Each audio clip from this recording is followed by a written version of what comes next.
At my own retirement party, my son stood up in front of everyone and said, "My father has dementia. I have already arranged for him to move into a nursing home.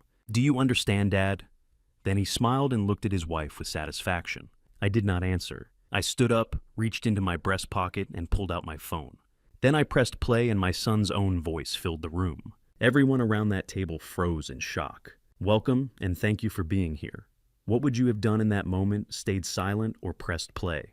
Drop your answer in the comments and tell me where you are watching from. Subscribe so you never miss what comes next.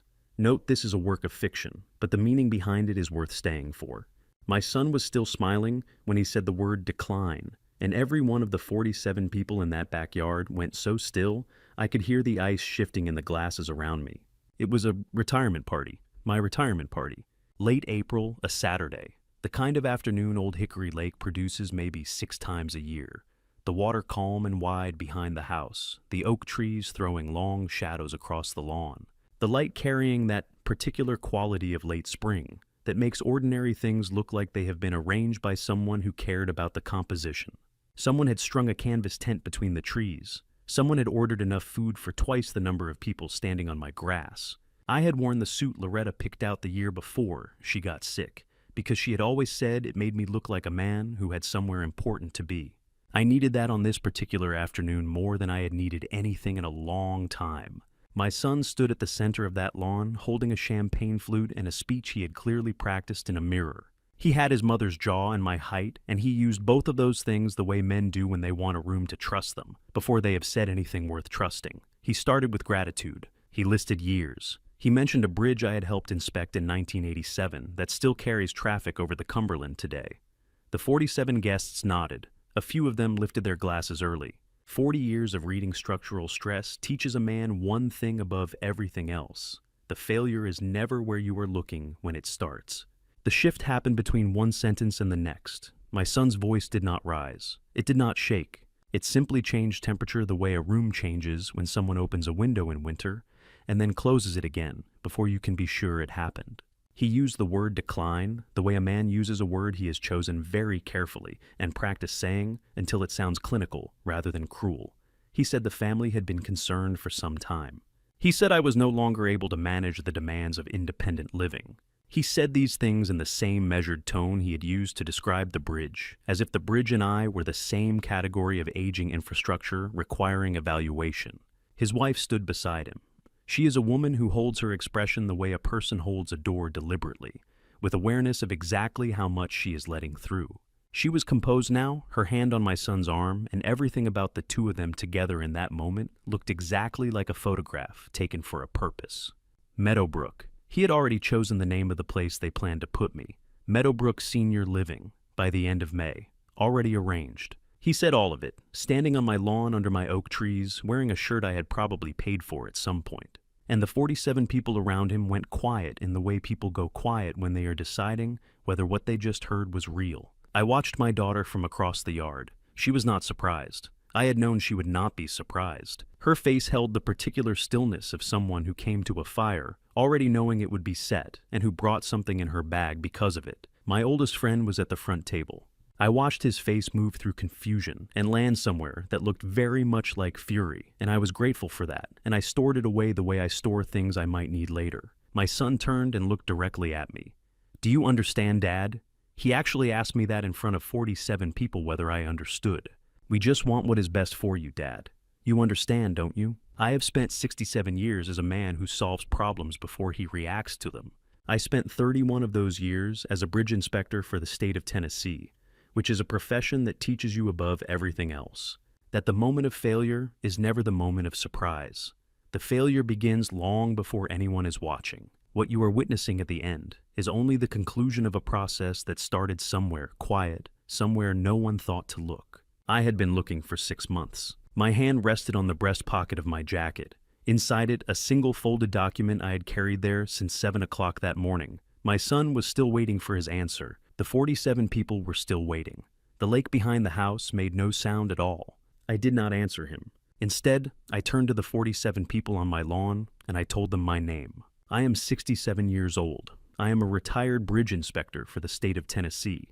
And I would like to tell you something about the morning this party was planned. There is a silence that means people are surprised, and there is a silence that means people are ashamed for you, and every person at that table knew exactly which one this was. I had given them my name, Elwood Vance, 67 years old, retired bridge inspector for the state of Tennessee. I said it the way I used to introduce myself at a job site, not as a greeting, but as a statement of record. The kind of introduction that means, I am here now, I have noted what I found, and we are going to talk about it. A few of the 47 people shifted in their chairs. One woman near the back set her glass down very carefully, as if she suddenly did not trust herself to hold it.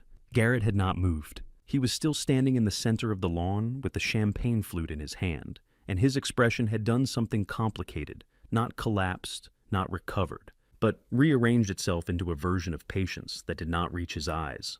I know that expression. I had been watching it arrange itself across his face for the better part of 6 months. I looked at Deanna first. She was nodding slowly the way a person nods when they have practiced nodding, when the nod is not a response to anything but a performance of one. Her hands were folded at her waist, and her smile had not changed, and that consistency was its own kind of information. A genuine smile changes when the room changes. Deanna's did not change, because it was not connected to anything genuine. I had spent 38 years reading the silence inside concrete, the kind that comes just before a structure tells you it is done holding. I looked at Felix next. Felix Drummond was seated at the front table 3 feet from where I was standing, and he was not looking at Garrett. He had not looked at Garrett once since the word decline had left my son's mouth. He was looking at me with the expression of a man who is giving you room to do what you are about to do. Felix has always understood that the most useful thing a person can do in a crisis is stay out of the way of the person handling it. I had always respected that about him. I respected it especially now. Cora's hands were flat on her knees. Not gripping, not trembling, flat, deliberate, the specific stillness of someone who arrived at a place already knowing the weather and dressed accordingly. I did not look at her for long. Looking at Cora too directly in that moment would have told Garrett something I was not ready to tell him yet. The room was still quiet. The lake behind the house had gone silent in the way it does in late afternoon, when the wind drops and the surface flattens to glass. And the combination of that silence and the 47 people in it was the kind of stillness I have only encountered a few times in my professional life, once on a bridge catwalk in Shelby County. 1994, when I found a fracture in a load-bearing cable that no one else had noticed. The supervisor had kept talking. I had stopped moving. The moment I stopped was the moment the room understood something was wrong, even before I said a word. This was the same moment. He had practiced this. My son had stood in front of a mirror and practiced telling people his father was losing his mind. I reached into my breast pocket. Garrett's eyes moved. 1 second, maybe less, a single downward glance before he recovered the patient's expression. But I saw it. I see most things. It is an occupational habit I never managed to set down. I did not take out the document. I took out my phone and set it face up on the table in front of me. A plain screen, nothing visible. Garrett's jaw moved the way jaws move when the owner of the jaw is deciding whether to speak. "Dad, you don't need to," he began. "I know I don't," I said. 2 words. I have thought about those 2 words since, and I believe they were the right 2. Not because they were clever, because they were accurate. I did not need to do anything Garrett had planned for me to do. I had not needed to for quite some time. The problem was that he did not know that yet. You want to know what is on that phone. I know you do. So did Garrett, and that was the whole point. My thumb rested on the screen. 6 months of recordings accumulated the way an engineer accumulates evidence before he writes the report that ends a project patiently without announcement in the order in which things happened. I had not planned to use them today. I had planned to use them in a law office in front of a specific set of people at a time of my choosing. That morning, I had found out what had already been filed against my house. That changed the schedule. I pressed 2 fingers against the edge of the table and held them there, steady. Then I reached back into my pocket and looked at the 47 people still waiting on my lawn. "Before I tell you what happened next," I said, "let me tell you what happened first. A bridge does not fail the day it falls. It fails the day someone ignores the first crack. I want to tell you about the crack. I want to tell you exactly when I heard it and what I did and what I found when I went looking. Then you will understand everything about this afternoon, including why I am the one still standing at the end of it." The morning of the day I ended my son's plans was the quietest morning I can remember, and I had spent 38 years in rooms where the wrong kind of quiet meant something was about to break. I want to tell you about the crack. I promised you the crack. But before I get there, I need to take you back one more stop to the morning of the party itself, because the morning is where the shape of a thing is clearest. After the afternoon, everything becomes about what happened. Before it, you can still see why. I was up at 5:30. Old habit, not intention. I made coffee the way I have made it every morning for the past 4 years. 1 cup black, standing at the kitchen window, looking out at the lake. The party tent had gone up the day before, and I could see it through the glass, a white canvas shape between the oak trees still in the early light. No workers yet, no cars in the driveway. Just the tent and the lake and the sound of nothing, which is its own kind of sound once you learn to hear it. I had already checked the breast pocket twice before I got out of bed. I checked it once more at the kitchen counter, and then I made myself stop checking it. The document was there. It had been there since the attorney's office on Thursday. Checking it again would not make it more there. Some men prepare for a hard day by praying. I prepared by checking the sequence one more time, the same way I checked load calculations before I signed my name to a bridge.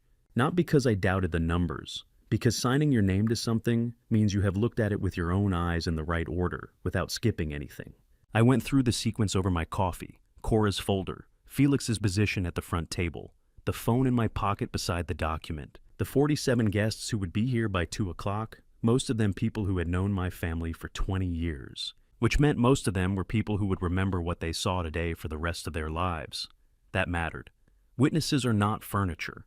Witnesses are architecture. The phone rang at 8:17. I knew it would be Cora before I looked. My daughter has a quality I have always respected. She does not call to be reassured. When Cora calls, she calls because she has something to report, or something to confirm, and she keeps it brief because she already knows that I already know the important parts.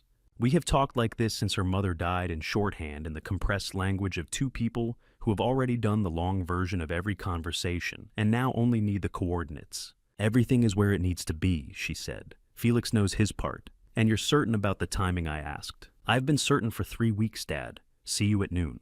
That was it. Under 3 minutes. Neither of us said Garrett's name once. 3 weeks. My daughter had been certain for 3 weeks, and I had not asked her to be certain sooner because I already was. I rinsed the coffee cup and walked the length of the hallway the way I do most mornings, slowly without purpose. The way you walk a familiar structure, not because you are inspecting it, but because your body has learned the dimensions of it and finds comfort in the knowing. The photographs on the left-hand wall go back 40 years. My wife is in most of them. She is younger in some and less young in others, and in all of them, she has the expression of a woman who understood exactly where she was standing and chose to be there. I stopped at one photograph near the end of the row. Garrett at perhaps 19, my height, already my jaw. Squinting into afternoon sun on a job site in Murfreesboro, where I had taken him for a Saturday because he had asked to come, and I had been glad he asked. His arm was around my shoulders in that photograph. My arm was around his. We were both looking at something outside the frame, something one of us had pointed at, and whoever was holding the camera had caught the exact moment before we turned back to each other. Do you know what it costs a man to look at a photograph of his son and feel nothing except readiness? I know. I paid it that morning. I did not look at the photograph to feel something. I looked at it to make sure I no longer did. There is a difference, and the difference matters. A man who acts out of grief makes mistakes. A man who has already moved through grief and come out the other side with his evidence intact makes something else entirely. I heard the gravel shift under the first tires in the driveway. Early, which meant it was Felix has never been late to anything in 60 years of living. I turned from the photographs and walked toward the door. The sequence was in order. The document was in my pocket. The phone was beside it. Cora was 30 minutes out. Felix was already on the property. By the time the first guest reached the backyard, I was already in position, and so was everything else. Now, let me take you back to where it started, 6 months before that tent went up between the oak trees. 6 months before I stood at that kitchen window and knew exactly what the day would cost and decided it was worth it. Let me take you back to the first crack. My son called me Superman when he was 4 years old, and I believed the way only a father can believe that I had earned it. This is the crack, not the financial one, not the legal one.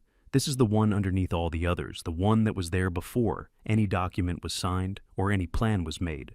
If you want to understand how a man ends up standing in his own backyard on a Saturday afternoon in April, holding a folded document in one pocket and 6 months of recordings in another, you have to start here, at the lake. In 1995, with a boy on your shoulders who weighs 38 pounds and is absolutely certain you cannot be knocked down.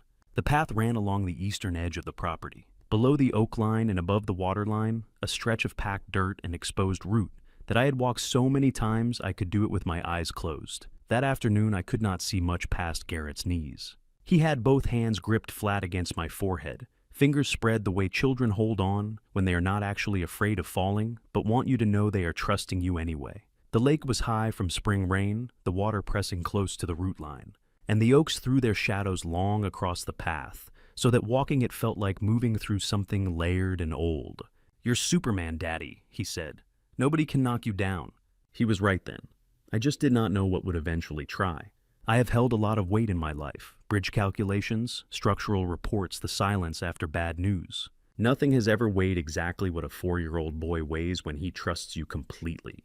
I want you to carry that weight with me for a moment before I tell you the rest, because the rest is easier to understand if you feel the first thing first.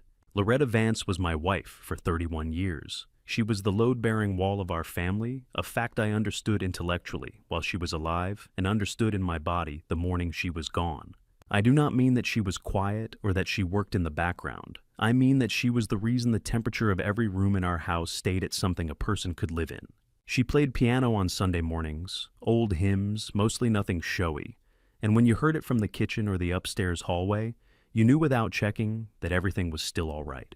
She kept a garden along the south fence that she never asked anyone to help with, and she left small notes in my lunch. Not love letters, not instructions, just observations. "The hydrangeas are coming. The left rear tire looks low. Garrett asked what the longest bridge in the world is. I told him to ask you. I want you to understand what Loretta was before I tell you what her absence did, because you cannot understand the second thing without knowing the first. Both children orbited her the way they were not aware they orbited her. Cora. Our daughter had Loretta's precision, the same quality of attention, the same habit of arriving at a conclusion before announcing it. Garrett had her warmth, or what becomes warmth when it is given room to grow. I have thought about this a great deal in the years since. What grows in the absence of the right conditions is not always what you planted. Sometimes it is something that looks similar from a distance and is different in every way that matters up close. But that is later. I am still at the kitchen table on a Tuesday evening, sometime in the early part of 2003, and Loretta is across from me, and young Cora is doing arithmetic homework with the eraser first approach she used, until she was 12 and Garrett 10 years old, long past Superman. Patient in the way children are patient when something genuinely interests them, is reading a library book about bridges. He had checked it out himself. He had not told me he was going to. Do you know what ordinary looks like when it is also perfect? It looks exactly like a Tuesday. It looks like a boy reading a library book about bridges because his father builds them. Dad, Garrett said, not looking up. How many cars can a bridge hold before it breaks? The right bridge, I said. As many as you build it for. Loretta looked at me across the table. That is the best answer you have ever given, she said quietly, the way she said most things that mattered. The lake was visible through the kitchen window, the same lake, the same window. The food on the table was plain. No one was performing anything for anyone. We were 4 people in a kitchen on an unremarkable evening, and it was enough, more than enough. It was the kind of enough that you do not have a name for while you are inside it. That dinner was in February of 2003. 8 months later, Loretta sat across that same table and told me the doctor had found something. The lake looked exactly the same through the window. Nothing else did. There is a specific kind of morning that changes everything that comes after it, and you only recognize it as such once you are standing on the other side. The appointment was a Tuesday. I remember that specifically because Tuesdays were my short days at the office, the days I was usually home by 4, and I had told Loretta I would drive her. She had said it was not necessary. I had said it was not a question. That was the full negotiation. We drove in, found parking on the first pass, walked into a waiting room with tan carpet and a television mounted too high on the wall, showing a morning program neither of us watched at home. Loretta sat down and opened a paperback she had carried in her coat pocket. She did not read a single page of it. I watched her eyes stay on the same paragraph for 11 minutes before the nurse called her name. I have since learned to distrust mornings that feel like nothing, the ones that feel like something at least you can prepare for. It is the ordinary ones that take you. She had already gone once without me. I found that out 3 weeks later. She had already gone and already heard something that required a second look and decided to wait before she told me what she had heard. I have thought about why she did that. I have had 20-some years to think about it. The most honest answer I have arrived at is this: Loretta knew me. She knew that I operate best when I have a complete picture rather than a partial one, and she did not yet have a complete picture. And she was protecting the version of me that would be most useful when the full information arrived. This is not a small thing. This is the kind of consideration that requires a person to manage their own fear alone in the dark for 2 weeks, so that someone else does not have to manage it prematurely. I did not deserve that. I received it anyway. The doctor came in and sat down the way doctors sit when they are about to say something they have said before, not without care, but with a practiced steadiness that tells you the chair and the words have been arranged this way many times. He said there was something he would like to look at more closely. He said a second opinion was always sensible. He used the word, "yet nothing to be alarmed about yet," and said they should schedule a follow-up. What do you do with a word like, "yet the doctor said, yet nothing to be alarmed about yet," and I have been living inside that word ever since. Loretta asked if Thursday worked for scheduling. The doctor said Thursday worked. She thanked him, closed the paperback that had been open in her lap the entire time, and stood up in the way she stood up from any chair, with the specific unhurriedness of a woman who has decided how she is going to move through a room before she moves through it. I followed her out. Neither of us spoke until we reached the parking lot. October in Middle Tennessee has a particular quality of light. Bare tree light, the sun lower than you expected. A gray that is not quite gray. More the color of something waiting to make up its mind. The parking lot held it the way flat surfaces hold light poorly, which is to say the whole thing looked a little wrong in a way I could not name. I took her hand. A bridge does not know it is failing. It only knows the weight. I think about that when I think about Loretta in that parking lot, how much she was already holding that I could not see. She squeezed back, once firm, the kind of pressure that is not affection, but communication, the kind that means I know and I am here and we are going to handle this. She said it was probably nothing. Her voice was the same voice she used for everything steady already, halfway to making peace with whatever came next. We walked to the car. We drove home on the same road we always drove home. No music. After the first few miles, no conversation either. Not because there was nothing to say, but because we were both doing the same quiet calculation and did not need to narrate it to each other. She looked out the window as we came along the lake road. The light was beautiful, she said. Just that. The light was beautiful. I have held load-bearing cables. I have run my hands along steel that carries 40,000 cars a day and felt it hum with the weight of all that trust. I have never felt anything hold as hard as her hand did in that parking lot. We drove home the same way we always drove home. She looked out at the lake and said the light was beautiful. It was the last appointment where either of us used the word probably. The next one had a different word entirely. 18 months later, I moved her reading chair 3 inches to the left, so I would stop reaching for her every time I walked past it. The year after she died did not announce itself as grief. It arrived as logistics, as silence, as the slow redistribution of weight across a structure that had been built for two.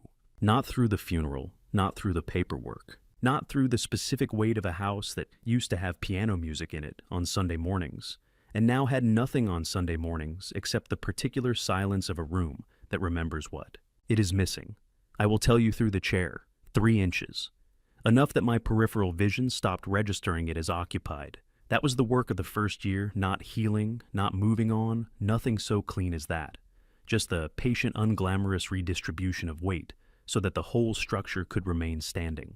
Cora called every Sunday at noon. She called with purpose to report to check to confirm I had eaten something that required cooking. Garrett called when he remembered, which was less often than he thought and more often than I expected, and the calls were shorter each time. But I told myself that was what happened when a man his age was building something of his own. I told myself a version of that for several years. He asked me twice about the house while she was still alive. I thought he was being practical.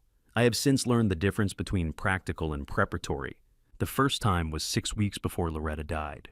When Garrett drove down on a Saturday and walked through the house the way people walk through houses when they are thinking about something they are not saying. He asked if the property was in both our names or just mine. I told him both. He nodded and said something about estate planning, about making sure everything was set up correctly, so I would not have complications down the road. I remember thinking he was being considerate. I remember being grateful. I filed those two facts in the same drawer and did not look at them again for 11 years. The second time was at the funeral reception, which I will say quickly and move past. Garrett pulled me aside near the end of the afternoon and asked whether Loretta had a will and whether I had updated mine. I told him I had an attorney. He said good, and the conversation ended. I told myself he was anxious that grief makes people reach for the practical because the practical is the only thing they can hold. That was true enough to be convincing. It was not the whole truth. I want to be honest with you about something. I saw it.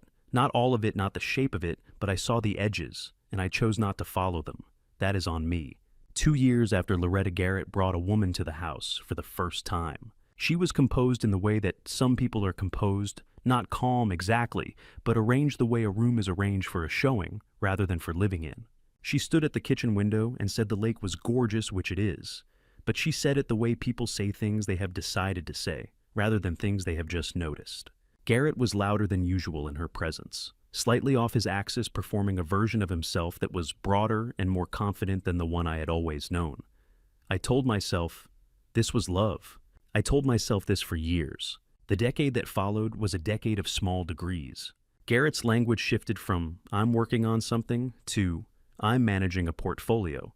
From let me know what you think, to, I've already made the call. The visits shortened but polished themselves into something shinier and harder to hold. He stopped asking questions. He started delivering conclusions. I cataloged each small change the way I would catalog a hairline in a cable, something to note, something to monitor, something not yet urgent enough to report. Love is also a form of looking away. I have thought about that sentence many times. I believe it is true, and I believe it is not an excuse. How long does a man have to choose not to see something before the choosing becomes its own kind of crime? I have asked myself that question every day since December. On a Tuesday afternoon in December of 2024, I walked in from the mailbox with a standard envelope county return address, my name in a typed font I did not recognize. The kind of envelope that looks like a bill or a notice and announces nothing about what it contains. I stood at the kitchen counter and opened it. The lake was the same through the window. The kitchen was the same. I read the document twice, which is something I do when I want to be certain I have understood correctly before I react to anything. My name was on a document I had never signed in an office I had never visited, against a loan I had never taken out on a house I had spent 30 years paying for. That was the first crack I could no longer walk past. Chapter 3 begins the morning after the morning. I decided I was going to find out exactly how long it had been going on, and exactly how much of my house was already gone. I was not there when it happened. She described it to me later that night, her voice barely above a whisper, and I listened the way I listen to everything that matters without interrupting, without reacting, letting each detail land in the right order before I moved to the next one.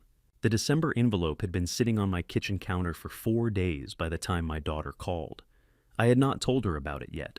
I was still running the sequence, still checking what I knew against what I could prove before I said anything to anyone. And then my phone rang at 9:47 on Christmas night, and the moment I heard the register she was using, I understood that whatever she had seen had moved ahead of my sequence on its own. She had arrived at the house early that afternoon.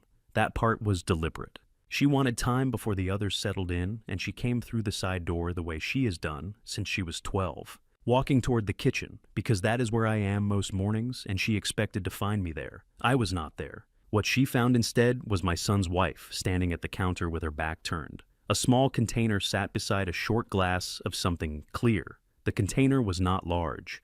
It was the kind that does not announce what it holds. My son's wife turned around in the time it takes a person who has practiced turning around quickly to do it. Her hands were already empty before she was fully facing my daughter. Whatever had been on the counter was gone. She looked at my daughter the way someone looks at an interruption they were prepared for. Not startled, not embarrassed, simply recalibrated. She said she had not heard her come in. She asked if she could get her something. Her voice carried no particular weight in either direction. My daughter said yes. She accepted whatever was offered, said something about the food, and walked into the other room as though the kitchen had been entirely ordinary. She told me later that the walk from the counter to the hallway was the longest 12 feet she had covered in her professional life. She said if she had changed her pace by a single step, if she had looked back once, the whole afternoon would have shifted into something she could not control. So she kept walking. She told me that took everything she had. I smiled at her for 2 hours, she said on the phone. I watched every glass she touched and every time she went back to that kitchen. 3 times. My son's wife went back to the kitchen 3 times across that afternoon, and 3 times my daughter watched her return to the table and set a glass down near my chair. Not my son's chair, mine. My daughter gave me each trip in the order. It happened with the precision she uses when she is building a timeline, the approximate duration of each absence, which direction the return came from, whether anything visible was carried back. On the 3rd return, nothing visible was carried. The glass beside my seat had been refilled. She went back 3 times, my daughter said. Each time your glass was the one that changed. 3 times. She counted 3 and she was not certain yet what it meant, but being uncertain was already enough. She made an excuse about an early morning before dessert. She said goodnight in the order, least likely to draw attention, and walked out to her car without looking back. What does a person decide in a dark car in a driveway while a porch light goes off inside a house? I have thought about that since she told me. She sat in that car without starting the engine. She sat long enough for the light inside the house to go dark long enough to be sure that no one was watching the window anymore. The neighborhood was quiet the way December neighborhoods are quiet when everyone is inside and the cold keeps the streets empty. She sat with the quiet and with what she had seen and with the distance between those 2 things, and then she made a decision. She did not call me from the driveway. She drove 20 minutes down the road, first putting distance between herself and the house before she trusted her own voice enough to use it. When she called, it was still Christmas night and she was still carrying 2 hours of performed calm that she had not yet been able to put down. She told me everything she had seen. She told it in the right order, without conclusions, attached only observations, the container, the hands, the recalibration, the 3 returns, the glass. When she finished, there was a silence, and in that silence I heard the things she had not said yet. She had already made 1 call before she made mine. She had sat in that driveway until the light went off, and she had driven away, and before she called her father, she had called someone else. She did not tell me who that night. That was the part she was still deciding how to explain. I told her to get some sleep. I told her we would talk tomorrow. I set the phone down on the kitchen counter beside the envelope that had been sitting there for 4 days, and I looked at both of them for a long moment, the envelope I had found, the call I had just received, and I understood that I was no longer the only one who had been looking. For 5 days after Christmas, I woke before the light came and lay still in the dark and did not call her. She did not call me either. We were both deciding something, and we both understood, without saying it, that the decision required the full 5 days to become solid enough to act on. I know what 5 days of that kind of silence feels like from the inside. It does not feel like waiting. It feels like load testing the same process I used at the end of every major inspection, when the calculations were done and the materials were certified, and the only remaining question was whether the thing you had built would hold what you were about to put on it. You do not rush that test. You apply the weight carefully in increments and you watch what happens at the joints. 5 days was the wait. The joints held.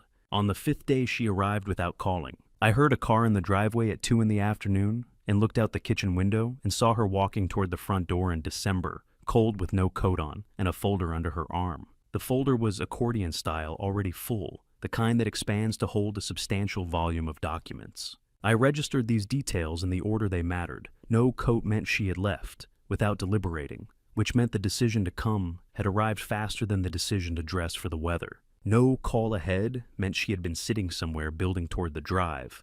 The folder meant she had not come to talk. She had come to show. I opened the door before she knocked. She came in and said, "Sit down first," and I sat. She laid it out in sequence the way she always lays things out. Christmas kitchen incident first, which I already knew from the phone call 5 nights earlier, and then the part she had not told me that night. 6 weeks before Christmas, she had found a financial document that my son had forwarded, asking her to notarize a signature. She had noticed a figure that did not correspond to anything she recognized as legitimate. She had not confronted him. Instead, she had called an old colleague of mine, a man she trusted, a man who knew how to look at numbers without disturbing the thing he was looking at. She had asked him to look quietly, and he had been looking for 3 weeks before Christmas. And she had been sitting with what he was finding for 3 weeks before she sat across from me at this table. I called him the night of Christmas, she said, but he had already started 3 weeks before that. I asked him too, when I first saw the statements. I sat with that for a moment. The Christmas kitchen incident had not been the beginning of her investigation. It had been the confirmation.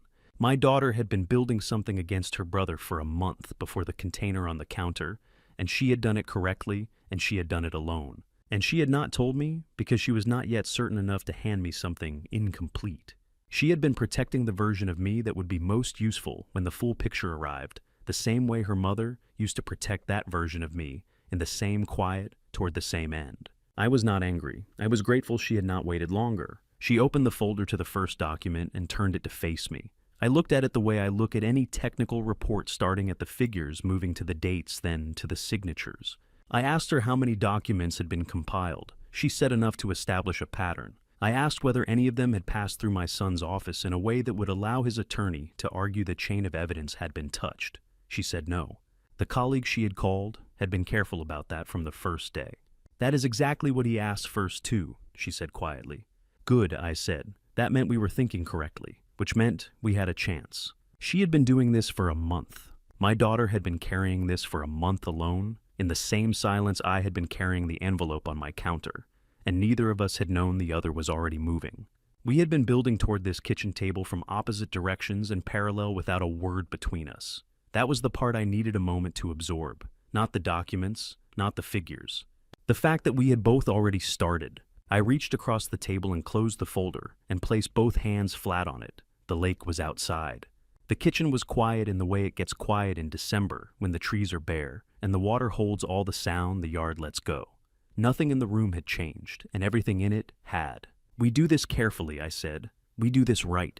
I know, she said. She had already been doing it carefully for a month. I was the one catching up. What I did not tell her that afternoon, not yet, because I needed one more day to understand what it meant, was that the envelope on the counter had arrived 3 weeks before Christmas, that I had been carrying it the same way she had been carrying hers, that we had been moving toward each other across the same silence without knowing the other was already in motion. Some things require a full night before you can say them out loud. That was one of them. The office had no sign on the door. That was the first thing I noticed, and the first thing that told me Harlan Spade was exactly what Cora said he was. The building on Charlotte Avenue was a converted residential storefront in Sylvan Park, the kind of block where the structures remember being houses, and have only partially accepted their new purpose. The suite number was stenciled directly on the frosted glass, no name beneath it. Inside, 2 chairs along one wall, a table with nothing on it, no receptionist, no certificates on the wall.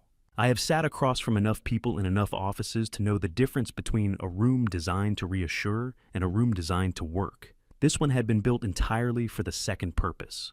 Cora sat beside me.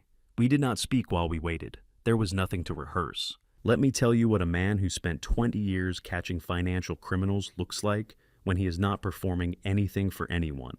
He looks exactly like Harlan Spade looked in that chair, like someone who has already decided the outcome and is simply waiting for the evidence to catch up. Harlan Spade, former Nashville Metro financial crimes detective, late 50s, now operating a private investigations practice from this unmarked suite on Charlotte Avenue, came through the interior door without greeting us. He looked at me the way people look at someone they have already read a file on and are now calibrating against the paper. Then he sat down and spoke. Mr. Vance, he said, I have been looking at your son's firm for 3 weeks. You need to hear what I found before we talk about what comes next. He did not ask if I was ready. He already knew I was, because Cora had told him, and because a man who has spent 20 years in financial crimes, interview rooms, can read readiness across a table without being told. He opened a folder of his own, thinner than Cora's, but organized with the specific economy of a man who does not include anything that does not carry weight. He walked me through it in sequence. The County Lion notice I already had, a $650,000 home equity line of credit, filed against the old Hickory Lake property bearing my forged signature. Confirmed forgery, the signature had been cross-referenced against 4 authenticated samples from documents I had signed in the past decade, and it matched none of them in the 7 points of comparison Spade's forensic contact used as standard. That was the one I knew about. There are 2 others, Spade said. Smaller, but they were filed first. This has been running for at least 18 months. 18 months. The first instrument was filed 18 months ago. I did the math without meaning to. That was 6 months before I retired. My son started while I was still working, while I was still signing my own name to bridges. I did not say anything. I looked at the documents he had placed in front of me, and I read them the way I read structural reports figures first, then dates, then the signature line that was not mine. Cora's hand was on the table beside mine, and neither of us moved. Spade outlined what would be required to build a legally viable case, authenticated evidence chain, forensic certification of the forgeries, and the part that landed differently than the rest, no premature confrontation. Garrett could not know the investigation existed. Any change in Elwood's behavior would register. Spade had seen cases collapse because a father could not keep his voice level on a phone call, and he was telling me this without apology. "You need to perform confusion, Mr. Vance," he said. "Not anger, not suspicion, confusion. An old man who does not quite follow the paperwork. Can you do that?" He said old man without hesitation. I respected him for it. I told him I could do it. I said it the way I say most things I am not entirely certain of flatly without elaboration, which is the register a person uses when they intend to make the uncertainty true through repetition. Can a man who has spent his entire career being precise about things deliberately produce imprecision on command, in front of the person who is counting on him to fail? Can you sit across from someone who has stolen from you and let your face say you do not know? I have been asking myself that question since January. I still do not have a clean answer. In mid-January, Spade called to tell me the forensic analysis was complete. All 3 signatures were confirmed forgeries. We had enough to move to the next phase whenever I was ready. I thanked him and ended the call and stood at the kitchen window for a long time. The lake was outside. The word whenever was in my head. As though ready was a place a person arrives at, I drove home after the Charlotte Avenue meeting and pulled into the driveway and did not go inside. I sat in the car with my hands resting on the wheel, and I thought about what Spade had asked me to build. 38 years of structural work, every certification bearing my signature, every report honest to the last decimal. The things I built were designed to hold under the worst conditions they would ever encounter. That was the standard. That was the only standard that mattered. Now I was being asked to build something designed to fail a performance of incompetence, a careful construction of a man I had never been, and to make it convincing enough that my son believed it was real. The motion sensor light above the garage came on while I sat there, then went off again. I had built 38 years of things meant to hold. Chapter 4 begins the first time I tried to build something meant to break. The first time I let my son believe I was losing my mind, I was thinking about load-bearing tolerances and watching Deanna watch me. I had driven to the dinner, saying the word to myself the whole way there. Not grief, not anger, confusion. Harlan Spade had been precise about it, and I had learned over 38 years that when a precise person gives you precise instructions, the worst thing you can do is interpret them. So I said the word, confusion. I said it until it stopped feeling like a direction and started feeling like a temperature, something I could lower myself into by degrees. The way a structure lowers its own internal stress when the load shifts slowly enough. The table was set for 3. Garrett had made something with chicken, which he does when he wants the evening to feel domestic and considered. Deanna had brought flowers and set them in the center of the table, without being asked which she does, when she wants the room to feel like something other than what it is. I noted both things and said nothing about either. I sat down in the chair. I always take the one facing the window, the one with the lake behind everyone else, and I made a private commitment to the version of myself I was about to perform. Producing a wrong answer when you know the right one is not performance. It is a calculation run backward. You start from the result. You need the other person to believe and work your way down to the gesture. The pause. The slight unfocusing of the eyes that makes it land as truth. An actor performs emotion. What Spade asked me to do was perform the absence of precision, which is a different problem entirely, and harder for a man who has never in his professional life let an imprecision stand. It came mid-conversation the way Spade said. It should not at the beginning, not in response to a direct question, but in the middle of a sentence about something ordinary, when no one was specifically watching for it. I let my eyes go slightly unfocused. I produced a small, effortful sound, the kind a person makes when they are reaching for something that should be closer. Then I said, "My son's name 1 beat too late." And I told the fellow, I said, I told Garrett. Yes, I told him the same thing. "Take your time, Dad. No rush." He said it immediately. Too immediately and too warmly, with the specific cadence of a man who has been waiting for exactly this kind of opening and has the response already in his mouth. No rush. He had practiced that too. I had spent 38 years reading structural materials for signs of internal preparation, and I knew what rehearsed patience sounds like. But it was Deanna I was watching. She took 3 seconds before she offered me another fork. I know because I counted. I count everything. That is the thing my son forgot when he decided to run this particular plan against this particular man. 3 seconds. A person who is surprised by something helps immediately. A person who is waiting to confirm what they suspected waits to be sure of what they saw. Her expression had moved through surprise, and then through something I could only read as assessment, and then in the 3rd second into something quieter and more settled. Satisfaction is the word I landed on driving home. Not pleasure exactly, something more functional than that. The expression of a person who has been monitoring a situation and has just received the data point they needed. The fork fumble came later and was cleaner than I expected. I had planned it the way I planned everything, with a specific outcome and a specific physical action to produce it.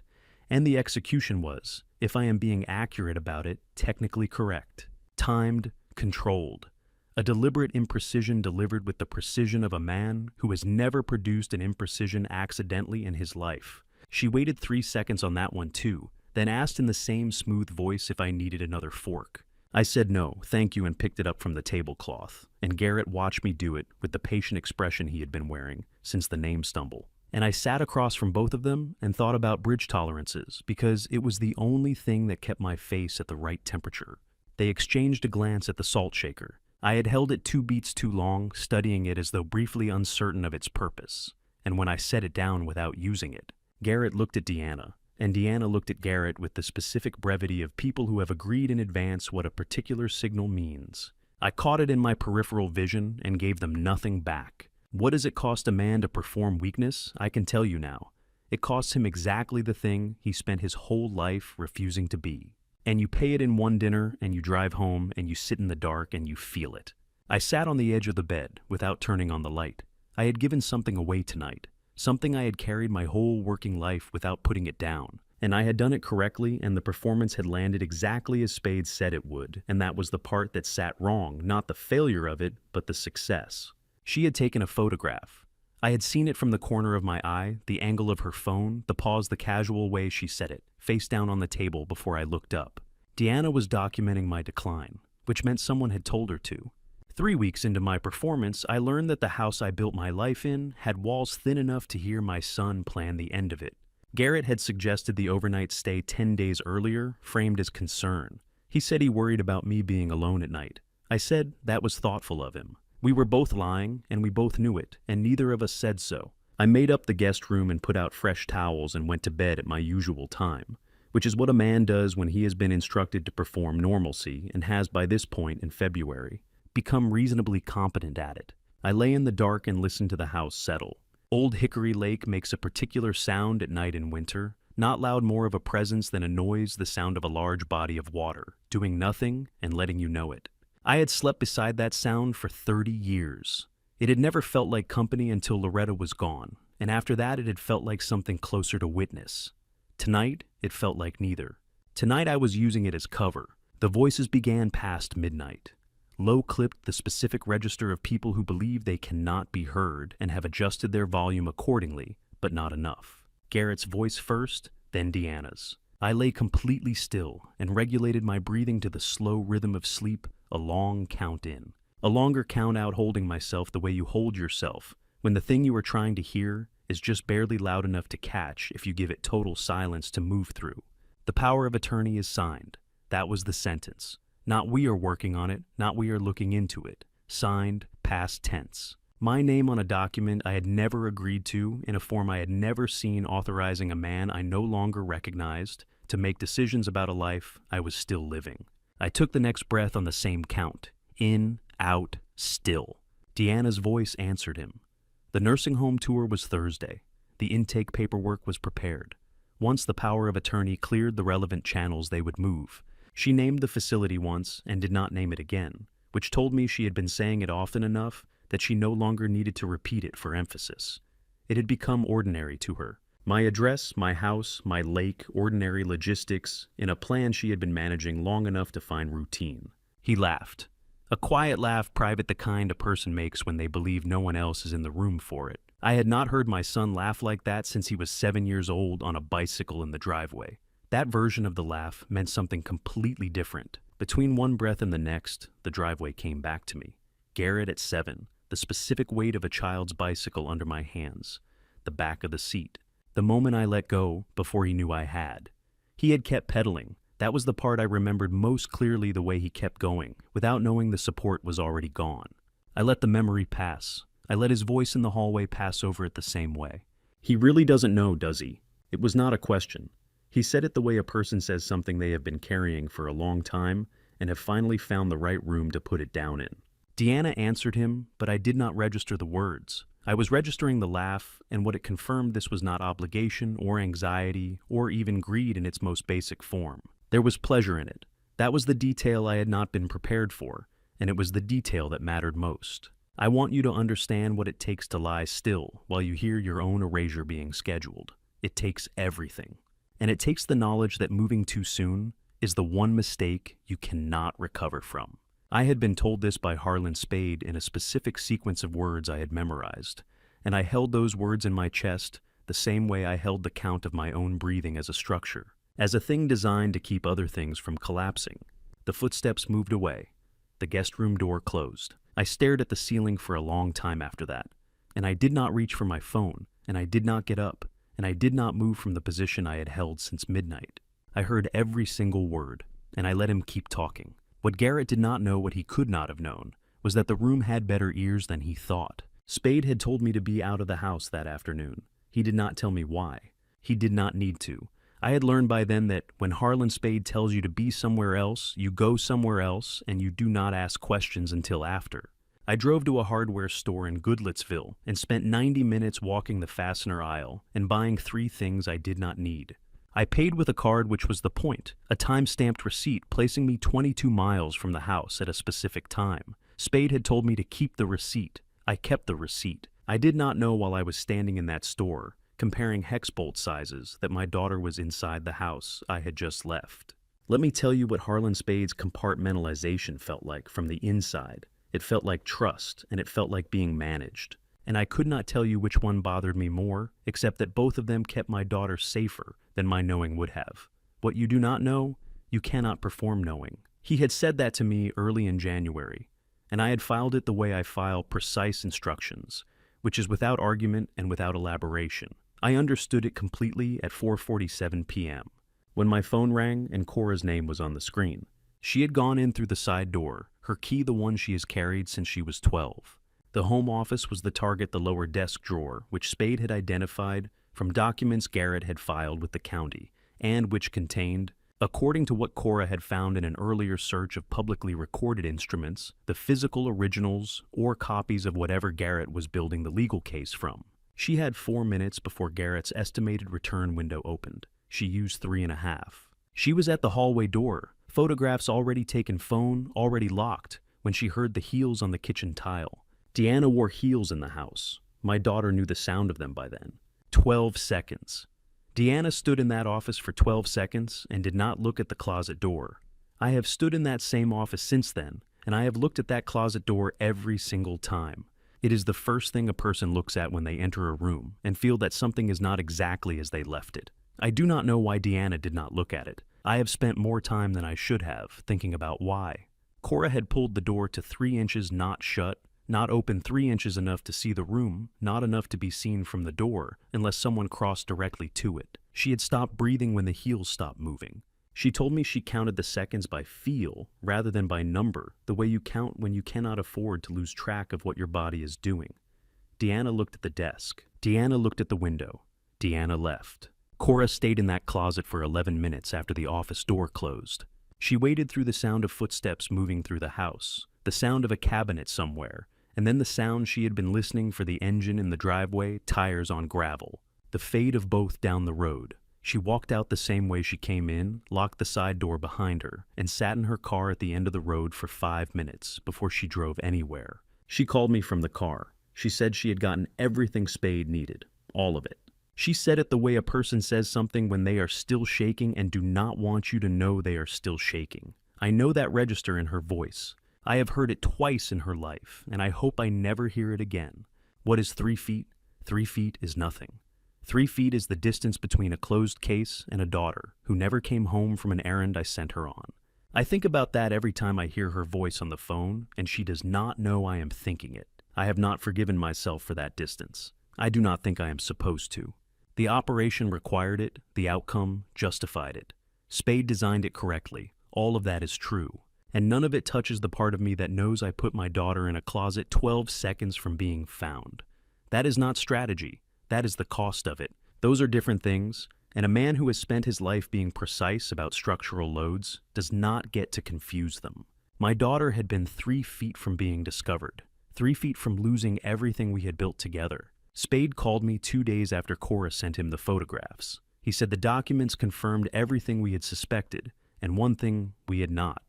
There was a third name on the amendment. Someone outside this family had been helping my son for a long time. Harlan Spade did not ask how we were doing when we sat down. He opened the folder and put the first document on the table, and the room became a different kind of room. Same 2 chairs, same unmarked walls, same frosted glass suite number visible through the interior window. Everything in that office was identical to the first time I had sat in it, except that the first time I had come with suspicion. And this time I had come with a daughter and a closed case, and whatever composure I had left after 6 weeks of performing a man, I was not. Spade placed the documents in sequence. He named each one before setting it down the way an engineer reads load figures into a record flat, precise, no editorializing. The lab confirmation first. He said the words cognitive impairing compound and consistent with long-term low-dose administration, and moved to the next item, without pausing for what those words would do to the room. I watched the document land on the table. I read the words, and then I sat with 2 of them long-term for the remainder of the presentation while he kept talking. Long-term. He said long-term low-dose administration. That means it had been happening for months before Christmas. That means every dinner, every phone call, every visit where I felt slightly slower than I should have felt, it was not age. It was deliberate. The second document was the lab report source disclosure, a glass taken from the house during the January visit, chain of custody clean, taken by Cora without telling me, and submitted to the laboratory Spade used for forensic toxicology before she had ever described the kitchen counter to her father. I looked at my daughter. She did not look back at me. She was watching the table the way she watches things, when she has already decided how she feels about them, and does not need to perform the feeling. She had taken a glass from the kitchen in January. She had suspected what was in it before she had told me what she had seen. She had been protecting me from knowing I needed protecting the same way her mother used to do it, in the same silence toward the same end. I did not say anything. Spade was already placing the third document, the HELOC instrument, $650,000 secured against the old Hickory Lake property. Forged signature verified across 4 authenticated samples. Social Security number used without authorization, filed in Davidson County 18 months prior. He set 2 additional documents beside it, a $47,000 instrument and a $93,000 instrument, both filed before the HELOC, both using the same forged signature variant, both bearing my Social Security number, $790,000. I thought about the bridge I certified in 1987, the one near Brentwood on Highway 65. It cost less than that to build. It is still standing. My son spent more than that dismantling me. Total fraudulent exposure across all 3 instruments, $790,000, all secured against the lake house, all bearing my name, none of them mine. Before I tell you what Spade placed on the table next, if this account has meant something to you, if you have sat in a room where someone laid out the arithmetic of a betrayal you did not see coming, drop 1 word in the comments that describes what you are feeling right now. Just 1 word. And please note, the next part includes details reconstructed for clarity and emotional accuracy. What I want you to carry forward is the truth behind them, not the precise sequence. The final document was the POA amendment. Spade set it down without commentary and let me read the 3rd signature line myself. A licensed notary, a name I did not recognize. A disciplinary record for prior document fraud. Currently employed inside a firm with 2 years of existing business ties to my son's investment practice. I did not recognize the name. I had never heard it. That was the most frightening thing Spade said all morning. Not the compound, not the number, but the name of a stranger who had been inside my life long enough to sign his name to the end of it. I want to tell you what it feels like when your daughter puts her hand over yours in a room where everything has just been confirmed.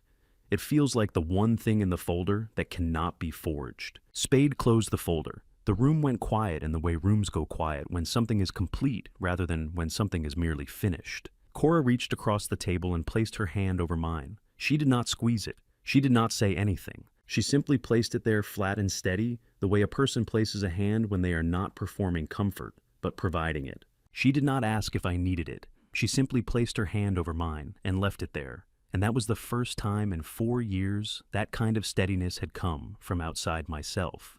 I looked at Spade. He waited. "Thank you," I said. Nothing more. There was nothing more to say in that room. Everything that needed to be said was in the folder, and the folder was closed. Spade told us what came next. The Tennessee Bureau of Investigation maintained a financial crimes unit that handled cases of coordinated elder fraud, forged instruments, identity exploitation, POA abuse. He had already made a preliminary call. They were expecting to hear from us. My son arrived with a folder 3 days after I sat in Harlan Spade's office and heard everything, and I answered the door with a confused smile because that is what the plan required, and because I had been practicing it for 6 weeks. The folder was Manila standard weight, the kind a person buys in bulk from an office supply store. Garrett held it the way a man holds something he wants to appear casual about. I noticed the slight curl of his fingers along the bottom edge. I have read enough structural drawings to know when a man is gripping something harder than he intends to show. He said it was future care planning. He said it was standard stuff. He said it would make sure everything was in order while things were a little uncertain. That was the phrase he used, a little uncertain, and I turned it over in my mind the way I would turn over a load calculation that did not quite balance. A little uncertain.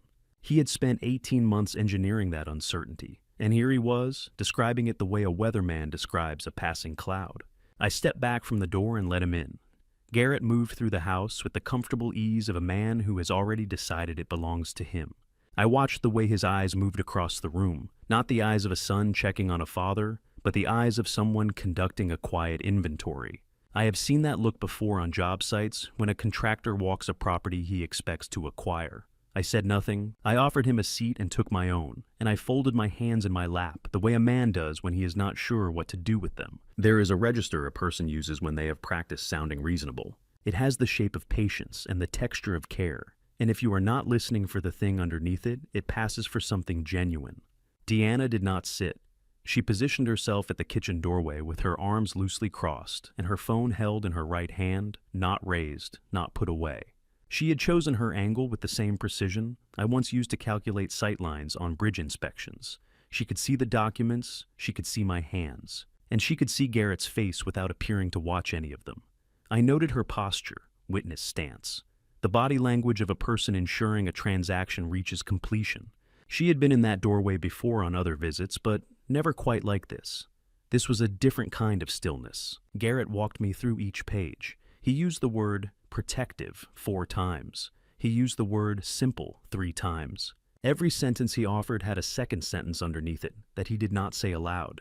And I heard both versions simultaneously, the one meant for a confused old man and the one that meant something else entirely. Future care meant asset transfer. Your protection meant his protection.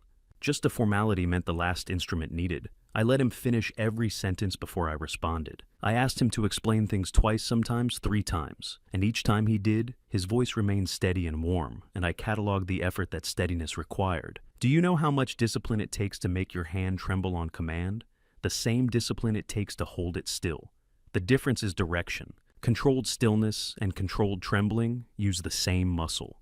The difference is only in which direction you apply the discipline. When Garrett placed the signature page in front of me, I picked up the pen with a deliberate tremor, a controlled, sustained tremor executed with the same precision I once used to draw load-bearing specifications by hand. I asked him which line. He pointed. I asked again. He pointed again, and in the space between my first question and my second, I saw it 1 second. A tightening along his jaw, a micro-correction in posture, gone before Deanna could register it from the doorway. 1 second of the real man beneath the performance. I have read structural stress reports with less information in them than that 1 second gave me. I filed it. The folder in my mind had gotten very thick. My signature moved across the paper in a slow, slightly degraded version of itself, not so degraded as to raise immediate suspicion, but different enough from my authenticated samples in ways that Spade had already documented and would be able to demonstrate. I was not just signing a document, I was manufacturing a comparison. The pen felt heavier than it should have. That was not performance. That was simply what it feels like to do something that will matter later in a room full of people who do not know it will matter. He said, "That's everything." He took the folder and he said, "That's everything." And he was right, it was everything. It was the last thing he would ever take from me. He just did not know that yet. Garrett left with the folder under his arm and a warmth in his voice that I recognize now as rehearsed relief. 6 weeks. The party was already planned. What he did not know was that I had planned it longer than he had. The trap he believed he was closing had been built around him from the inside, and it would hold the same way everything I ever built held, because I had checked every load, every joint, every point of failure before I ever let anyone walk across it. The suit had been in the closet for 4 years. I had not touched it since the funeral. I put it on the morning of the party because Loretta had chosen it, and because I wanted her in the room for what was about to happen. It was heavier than I remembered. Fabric does that when it has been folded, and still for a long time it holds its shape but settles into itself. The way a room settles when no one has been living in it, and then someone opens the windows again. I lifted the jacket from the hanger and shook it once gently, the way you handle something that has been waiting. The lapels carried a faint sheen at the edges from the last dry cleaning she had taken it in for, sometime in the spring before everything changed. She had held it up in the store and looked at me across the rack and said it made me look like a man who had somewhere important to be. I had worn it to dinner that night and then hung it back and not touched it again until the morning she was buried, and not again until now. I dressed slowly.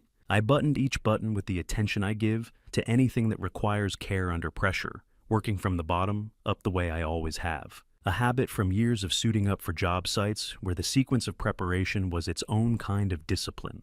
I placed the phone in the breast pocket, confirmed, still recording, still holding everything accumulated since December. I placed the folded document beside it. Then I stood at the window that looks out over the backyard and watched the caterers position the last of the tables. The tent was already up between the oak trees. The long table with the white cloth ran along the near edge of the grass champagne flutes, arranged in a row that caught the morning light cleanly. 2 caterers moved folding chairs into position along the perimeter, working without conversation, the efficiency of people who have done this exact thing many times before. The lake beyond the yard was still and wide, the far bank just visible through the tree line. Everything at that hour carrying the unhurried quality of a morning that does not yet know what the afternoon will ask of it. I want to tell you something about wearing a dead woman's choice on the day you have been building toward for 6 months. It is not grief exactly. It is closer to carrying a tool she selected for a job she knew you would eventually have to do, and trusting that she measured you correctly when she chose it. I did not feel her absence that morning, the way I usually feel it. I felt something more like company. The phone rang at 8:17. I knew it would be my daughter before I looked. She called with the same quality she always calls with. When something matters, no preamble, no reassurance, only the coordinates. "Everything is where it needs to be," she said. "He knows his part." "And the timing?" I asked. "I have been certain for 3 weeks," she said. "See you at noon." Under 3 minutes. Neither of us said my son's name once. The guests began arriving shortly after 2. I counted them the way I count everything, not from habit, but from necessity. Because knowing the number is part of knowing the structure of a thing. 47 people by mid-afternoon.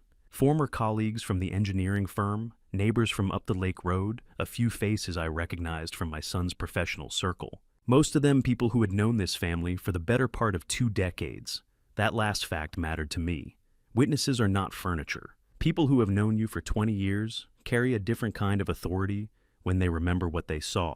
My daughter arrived 20 minutes before the crowd thickened. She came through the side gate without looking toward me, found her position near the far end of the long table, and stayed there. The distance between us was not distance. It was architecture each of us placed where we needed to be for what was coming. My son and his wife moved through the crowd with the ease of people who had rehearsed a room. A hand on a shoulder here, a warm laugh there, both of them working the space with the distributed confidence of people who believe the afternoon belongs to them. I held a glass I did not drink from and spoke to the people who came to me and performed the version of myself they expected. Grateful, slightly vague. A man easing into the comfortable quiet of retirement. My oldest friend arrived at 2:15. He was the only one who came directly to me without stopping to speak to anyone else first. He crossed the yard and shook my hand. One firm grip held a single beat longer than a social handshake, then released. No words. In 31 years, I have never known him to withhold words when he had them. The silence told me everything I needed to know. He stepped back, accepted a glass from a passing tray, and moved into the crowd without looking back. He was in position. I turned toward the center of the yard. The afternoon light had shifted past 2:30, the shadows of the champagne flutes stretching longer along the white tablecloth, the whole yard settling into the particular stillness of a late spring afternoon, just before something changes it. I stood where I was standing. I kept my hands at my sides easy and open. Then the fork tapped the glass. The sound moved across the yard, and 47 people turned toward my son, and I watched him smile at the room and draw his first breath, and I waited for him to begin. My son began with gratitude. He always began with gratitude. It was the most reliable thing about him, and the most dangerous. He thanked the guests for coming. He thanked the caterers by first name. He said the lake looked exactly the way his father always loved it in April, and he was right about that, and I noticed that he was right about it, and I filed it alongside everything else. Garrett's voice in its warmth register is a well-built instrument. I had been listening to it for 34 years, and I understood its architecture the way I understand a suspension cable. The tension is always there. The question is only how much load it is currently bearing. He spoke about the bridges. He mentioned 38 years of service. He said every bridge I had certified was still standing, and he said it the way a man says something he has practiced until it sounds unrehearsed. The guests smiled. A few of them looked at me. I kept my face as still as the lake behind me. Then he pivoted. I had been waiting for the pivot the way you wait for a known stress point, not with dread, but with the particular attention of someone who has already calculated the load.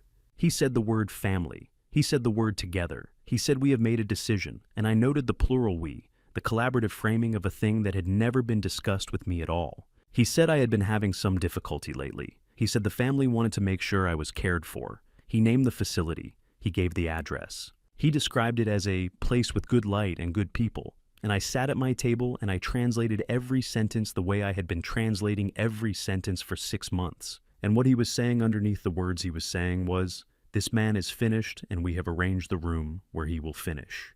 And I want you to understand what it takes to sit completely still while your son tells 47 people you are losing your mind. It takes exactly what I had spent 6 months building, the knowledge that the stillness is not weakness. It is the last wall before everything comes down on the right side. He looked at me near the end. He said, "We just want what's best for you, Dad. You understand, don't you?" His voice on that last sentence dropped into something that was meant to sound private, meant to sound like the real conversation beneath the public one. 47 people leaned almost imperceptibly toward it. I held his gaze. I did not nod. I did not look away.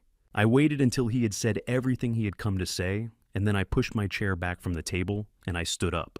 My hands did not shake, not even a little. After 6 weeks of making them tremble on command after every dinner and every performance and every morning, I woke up and chose to wait. My hands did not shake. I want you to know that. I spoke first about bridges because that is where the truth was. I told them what it means to certify a structure, that you are putting your name on a calculation, that the calculation will bear weight, that people will walk across what you have signed without knowing your name or thinking about the math that holds them up. I told them what it costs when another man signs your name without your permission. I kept my voice at the level I use when I explain load tolerances. I did not raise it. There was no need. Then I reached into the breast pocket of my jacket and I took out the phone. I told the guests I had something they should hear. I told them it had been recorded in this house in the hallway outside my bedroom in February. I told them I had been in the room. I told them I had heard every word in real time. Now they would too. I pressed play. Garrett's voice came out of the phone speaker and moved across the backyard in the April afternoon light. His voice from February. His voice from the hallway. The voice he used when he believed the house was empty and the walls were not listening. I watched his face while it played. I did not look away from it once.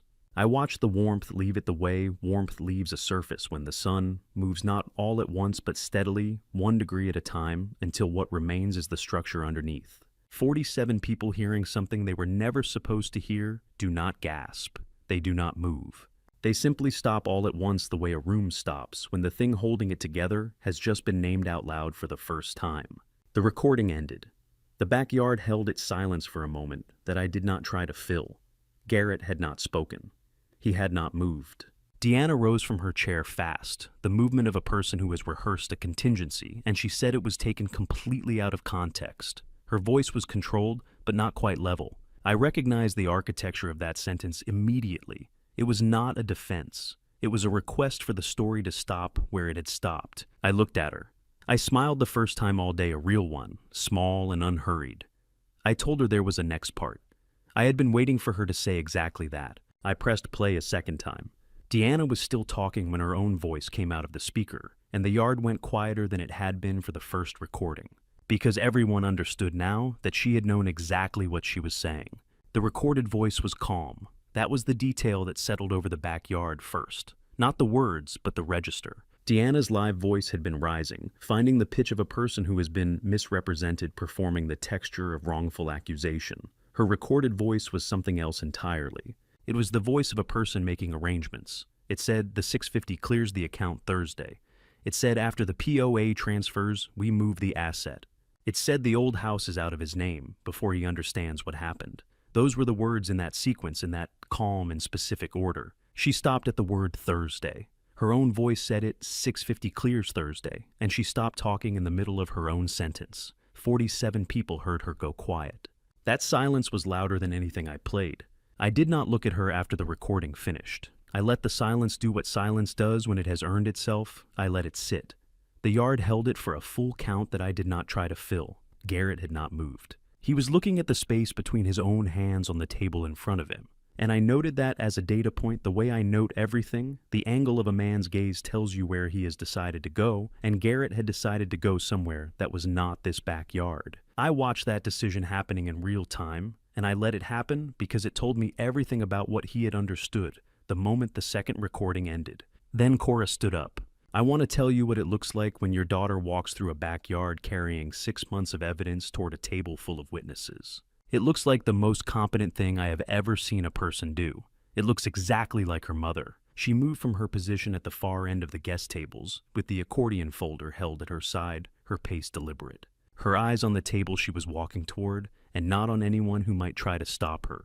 She had walked this route in her mind before I could tell by the exactness of her path, the way she cleared the edge of each chair without adjusting her stride. She reached the center table, and she opened the folder, and she began placing documents, one at a time, with the same unhurried precision she had used every Sunday morning for 6 months when she called to tell me she had found something new. The forged HELOC went down first. Then the 3 signature comparisons, my authenticated signature beside the degraded one I had produced in March at Garrett's direction, beside the original forged instrument from 18 months ago. Then the POA amendment with the notary's name. Then the bank statement, the single page that showed the disbursement date, the receiving account, the amount clearing on a Thursday in February. She laid them out the way an engineer lays out a load calculation, not for drama, but for clarity, so that the structure of what had been done was visible to anyone who looked. I watched my daughter's face while she worked, and I saw my wife's eyes in it. I had not seen that before, or I had seen it and not named it until this particular moment, this particular light, this particular task that she was completing without flinching. I was glad Loretta had sent her. I was glad I had not done this alone. When the last document was down, Cora stepped back from the table and returned to her chair without speaking. The guests nearest the documents leaned forward. Some of them did not lean forward. All of them were still. Felix Drummond rose from his chair at the far end of the row. He did not look at Garrett. He did not look at me. He looked at the 47 people who had come to a retirement party and were now sitting at the center of something that had no name yet in their understanding. He said one sentence in the voice he uses when he has decided that precision matters more than volume. Elwood Vance built bridges for a living, and his own son tried to burn every single one of them down. Felix said one sentence and sat back down. 31 years of knowing a man, and that was the sentence he chose. I have thought about it every day since. He was right, and he said it in the fewest possible words, which is the highest form of being right. The yard held the sentence the way good concrete holds weight, without comment, without visible effort, simply by the nature of what it was made of. Nobody moved, nobody spoke. I looked at my son, and my son looked at the documents and did not look up. And then at the edge of my vision I saw Deanna turn her head toward Garrett. Not toward the guests, not toward me, not toward the papers on the table, toward him. The expression on her face was not the composure I had watched her maintain for 6 months of dinners and document signings and carefully positioned witness stances in hallways and doorways. It was something under all of that, the expression of a person who has just understood that the structure they trusted to hold was never designed to hold them. She had not known everything. Some part of what Garrett had built, he had built without her. And she was calculating that now in real time, in a backyard in April, in front of 47 people who were watching her do it. Garrett did not look back at her. He was still looking at the documents. And then two men I did not recognize came through the side gate. Deanna turned to Garrett before the officers had fully cleared the gate, and I understood watching her that whatever they had built together had always had a load limit. And they had just reached it. She said 4 words. "This was your idea." She did not raise her voice. That was the thing I noted first, the flatness of it, the complete absence of heat, as though she had already moved past the part where feeling was useful, and arrived at the part where accounting was all that remained. Garrett answered her in the same register, low and controlled, and said she had known about the account. She cut back immediately. She had known about the account, she said, and nothing else. Not the compound, not the notary, not the rest of it. And now 47 people did. That was all. Less than 2 minutes. The exchange had the specific ugly compactness of something failing at a joint, not a collapse, not a drama. Just the sound of 2 people discovering at the same moment that the arrangement between them had never been what either of them believed it was. I watched it, and I felt nothing I would call satisfaction. I filed it the way I file everything. Let me tell you something about watching 2 people you once sat at a dinner table with turn on each other in a backyard in front of 47 witnesses. It is not satisfying. It is only very, very quiet, the specific quiet of a thing that was always going to end this way. The officers came through the side gate 4 abreast, unhurried, credentials on lanyards at their chests. 4 TBI financial crimes officers in plain dress, moving with a particular calm of people who know the arrest has already been earned and see no reason to announce what has already been decided. No sirens, no lights. Harlan Spade had been very specific about that when he described the protocol. He said there was no need to perform an arrest that had already been earned. I had remembered that sentence the way I remember calculations I have checked twice, not because I doubted it, but because I wanted it exactly right when the moment came. Harlan followed 3 steps behind them, carrying nothing, wearing the same expression he had worn every time I sat across from him in the Charlotte Avenue office, the expression of a man who has already done the work and is simply present now to confirm it was done correctly. The yard reorganized itself around the officers without anyone being asked to move. 47 people shifted the way a crowd shifts when it understands that what it is watching has changed categories from private to public, from accusation to consequence. The guests nearest the document stepped back. The guests nearest the gate stepped sideways. The path opened the way a path opens when it has to. Elder abuse, criminal administration of a harmful substance, forgery, financial fraud. The lead officer read the charges in an even voice with the backyard for an audience. And each charge landed in the open April air with the weight of a thing that had been true for months and was only now being named in the correct room. 4 charges. My son's name attached to 4 charges in a backyard where a banner still said, "Congratulations, Elwood," in yellow letters above the caterer's table. I noticed the banner. Nobody else seemed to. I watched Garrett's face while the charges were read. He did not move. He did not speak.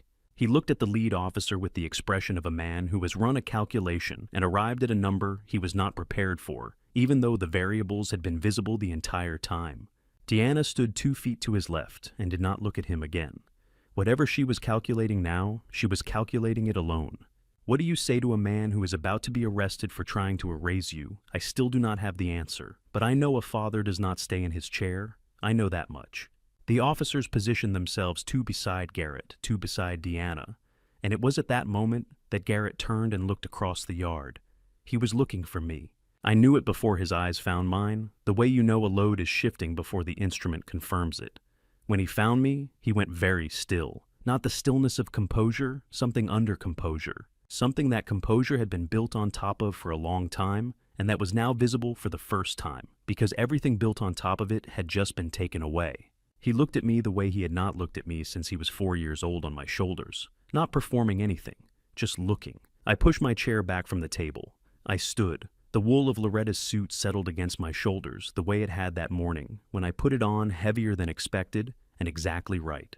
I began to walk toward my son through the crowd, and the crowd parted without being asked the same way it had parted for the officers, because a yard full of people understands without being told when a thing has to happen. The crowd parted as I walked. I could see my son's face getting clearer as I got closer. I still did not know what I was going to say. I kept walking anyway.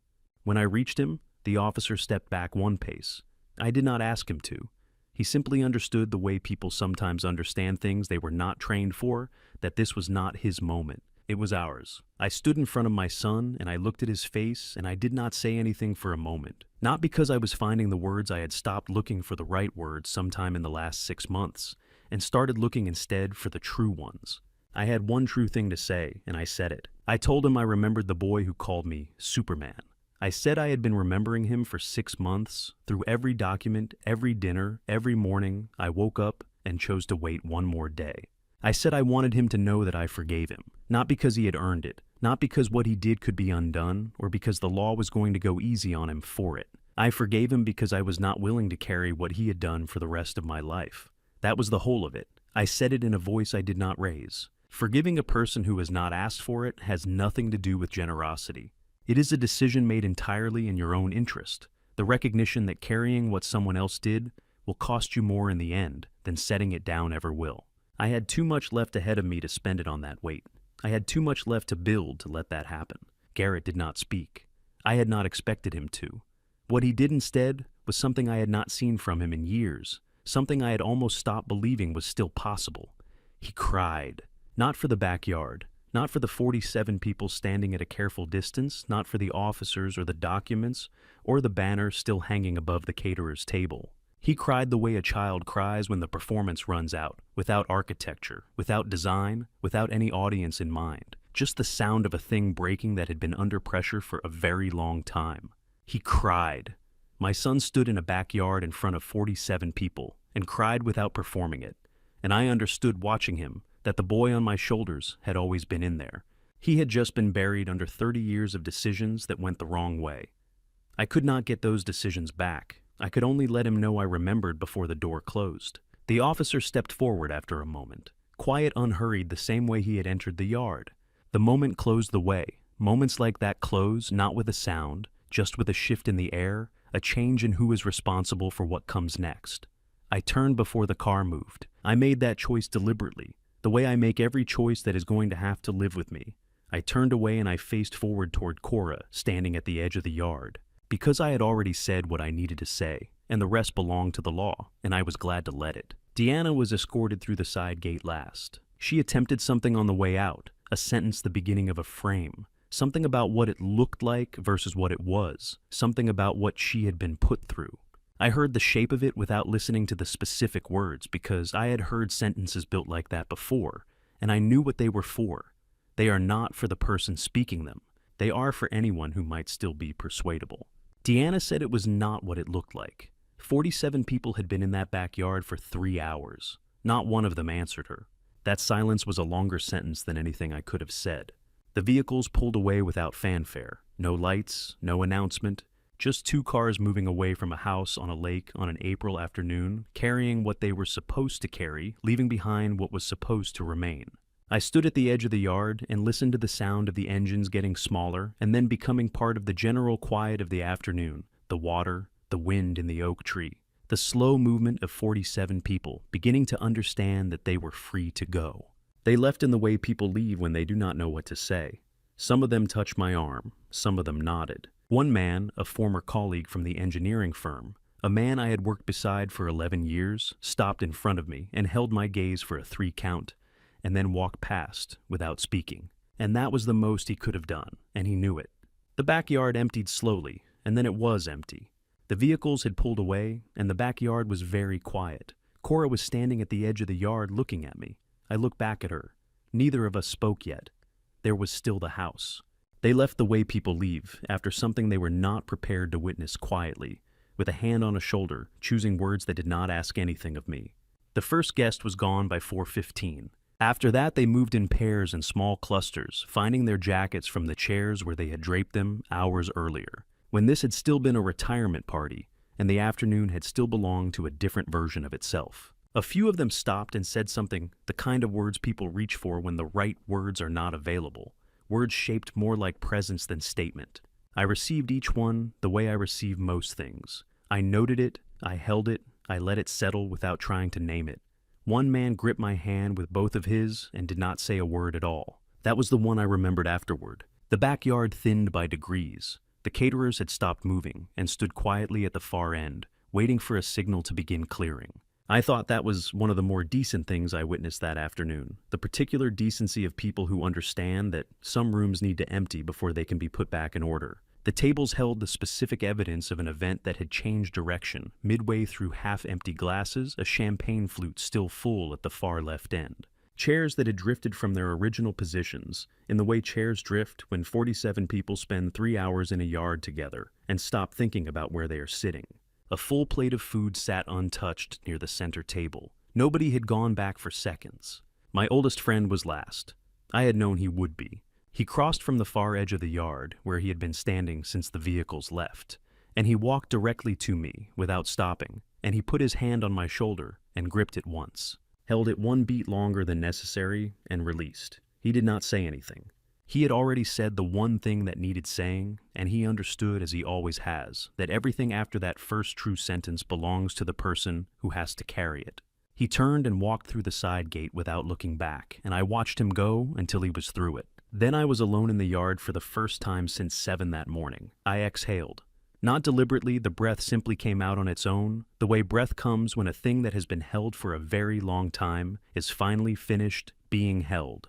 The yard was a yard. The tent was still standing between the oak trees. The white tablecloth had a crease down the center where the wind had lifted it once and set it back down wrong. The banner above the caterer's table still said, "Congratulations," Elwood in yellow letters, which struck me as the most honest thing in the yard at that moment, not because it was true in the way it had been intended, but because it was still there, unchanged, belonging to a version of the afternoon that no longer existed, and not yet knowing it. I sat down in the chair I had been sitting in when my son began his speech, not because it was the nearest chair, because I wanted to sit in the same place and feel the difference. My daughter appeared at the back door sometime after that. I did not hear her come out. She was simply there the way she is simply there when she has decided to be somewhere without announcement, without performance already present by the time you notice her. She was carrying 2 mugs, and she crossed the yard and handed one to me without asking whether I wanted it.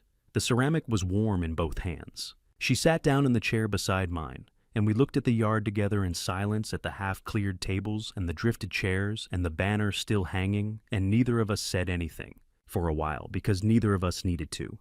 The warmth in the mug was the first thing I had felt clearly since the vehicles pulled away. She had cleaned the kitchen while the guests were leaving. I knew this without being told that was where she had gone, when I was standing at the edge of the yard watching people find their cars. And cleaning the kitchen was exactly what she would have done, because she handles things that need handling the same way her mother handled them, without being asked. Without drawing attention to the handling, as though the doing of it is simply the next correct thing in a sequence that has already been decided. After a while, she leaned her head against my shoulder. Not a gesture of comfort, exactly more, the gesture of 2 people who have been through the same long day from different positions, and have arrived finally, at the same place at the same time, and have nothing left to perform for anyone. The coffee went cold while we sat there. I noticed it gradually, the warmth leaving the ceramic, by degrees the mug becoming just a mug in my hands. I did not mind. I had been holding things all day. This was the first one that did not require anything back. "How are you?" she said eventually. Not a question exactly, the kind of thing you say when you already know the answer might take a moment to find. I thought about the answer I had been giving for 4 years. I am fine. I had said it to the doctor, to my oldest friend, to myself in the dark on Sunday mornings. I had said it so many times it had stopped being a lie and become something more neutral than that, a placeholder, a way of closing a door without slamming it. "I will be," I said. 2 words, not a performance and not a promise. Just the truest thing I had in me at the end of that particular day, offered to the one person in the yard who would know exactly what it cost and exactly what it meant. She nodded once and did not push further. And we sat there until the light was gone from the yard entirely, and the banner was just a shape in the dark, and the lake beyond the tree line was something you could feel more than see. The formal end of a structural failure isn't the moment the debris is cleared. It's the moment the insurance adjusters and the forensic auditors sign the final settlement. For 31 years, I lived by the finality of a signature on a blueprint. But I never expected the most significant signature of my life to come from a son who was forfeiting his freedom to avoid a trial he knew he couldn't win. My attorney, a man whose voice had become the metronome of my mornings, called on a Thursday in August. The Tennessee heat was pressing against the kitchen glass, making the air inside feel heavy and still. He told me Garrett had accepted the terms. 3 counts. A plea deal negotiated with a TBI that would trade years of litigation for a guaranteed sentence. I thanked him, hung up the phone, and sat at the kitchen table until the ice in my glass had long since turned to lukewarm water. There is a hollow sort of victory in watching the law do exactly what you spent 6 months preparing it to do. I had built the trap. I had recorded the voices, photographed the forgeries, and performed the role of a fading old man with a precision that would have made a stage actor weep. But sitting there in the silence of the house I had nearly lost, I didn't feel like a victor. I felt like an inspector standing over a bridge that had been intentionally sabotaged and then condemned. The structure was saved from collapse, yes, but the damage to the foundation was permanent. Garrett was my son, the boy I had carried on my shoulders, and now he was a set of docket numbers in a Nashville file. I picked up the small green notebook, the one that had held my life together since December, and I looked at the page where I had first written the word HELOC in red ink. Beneath it, I now wrote the date and the word closed. The remediation of the house was a slower process than the criminal one. My daughter Cora took the lead on the financial restoration, navigating the labyrinth of Davidson County records with a ferocity that I suspect she inherited from her mother. We had to challenge the 3 fraudulent instruments, proving to the banks in the state that the Elwood Vance who signed those loans was a phantom created by a man with a stolen Social Security number. The $650,000 lien was the hardest to scrub. It felt like a stain on the wood of the house itself. Every time I walked past the office where Garrett had forged those documents, I could feel the ghost of his betrayal. But by mid-July, the letters started arriving official, cold, and beautiful. Notice of rescission, release of Leanne.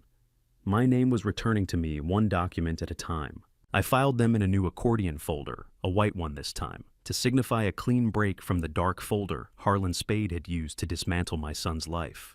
I spent a lot of time that August just sitting on the back porch watching the water levels of Old Hickory Lake. I found that I was relearning how to exist in a house that wasn't a crime scene. For months, every floorboard creak was a potential threat, and every phone call was a tactical maneuver. Now the silence was just silence. It was a strange transition. When you spend half a year in a state of hypervigilance, performing a role of mental decline, while your mind is actually sharper than a razor, the sudden return to normalcy feels like the bends. I had to remind myself that I didn't need to fake a tremor anymore. I didn't need to unfocus my eyes when Deanna walked into a room. Deanna, who had rejected the plea deal and was preparing for a trial that would likely consume her next 2 years, was a shadow I had successfully cast out. Her refusal to admit fault was the final piece of evidence I needed to realize she had never truly been part of this family. She was a scavenger, and scavengers don't repent. They just look for a new carcass. I thought about the word justice. People use it as if it's a destination, a place where you arrive and finally feel whole. But standing in my kitchen looking at the lake, I realized justice is just a balance sheet. It's the math working out at the end of a long, painful calculation. The accounts were being frozen, the house was being cleared, and the people who tried to erase me were being moved to rooms with bars on the windows. That was the math. The emotional cost, the fact that I would never again look at my son without seeing the man who tried to drug me into a nursing home, that was the interest on the debt. That was the part the law couldn't fix. I realized then that my retirement wasn't starting the day I left the state of Tennessee. It was starting the day the TBI file was moved to the convicted drawer. By the end of that Thursday, I did something I hadn't done since the party in April. I went into the guest room, the one where Garrett and Deanna had stayed during their observation visits, and I stripped the bed. I took the sheets down to the laundry room, and then I went back and opened the windows wide. I wanted the Nashville air hot and humid, as it was to flush out the last of the rehearsed concern and the whispered plans. I stood in the middle of the empty room, and I realized that the house was mine again. Not because the bank said so, but because I had stopped being a character in my son's play. I was Elwood Vance, 67 years old, and I was still the one holding the keys. I walked back to the kitchen, made a fresh pot of coffee, and for the first time in 8 months, I didn't check the breast pocket of my jacket for a recording device. I just sat, and for a man like me, just sitting was the hardest, most necessary bridge I had ever had to cross. By September, the house had begun to breathe again, though the recovery was measured in small, tactile victories rather than court dates. Cora started arriving every Sunday morning without the ritual of a phone call, a change that felt like a bridge finally settling onto its piers after a long period of thermal expansion. We spent those afternoons doing the kind of work that had been neglected, while I was busy performing a mental collapse for an audience of 2. One Sunday, we tackled the north porch gutter. It had been pulling away from the fascia since the spring rains, a literal sign of neglect that I had documented in my mind, but lacked the spirit to fix while I was fighting for my life. Cora held the base of the ladder, her hand steady on the aluminum, while I climbed with a drill and a handful of galvanized screws. "You're leaning left, Dad." She called up her voice, carrying that familiar mix of concern and precision.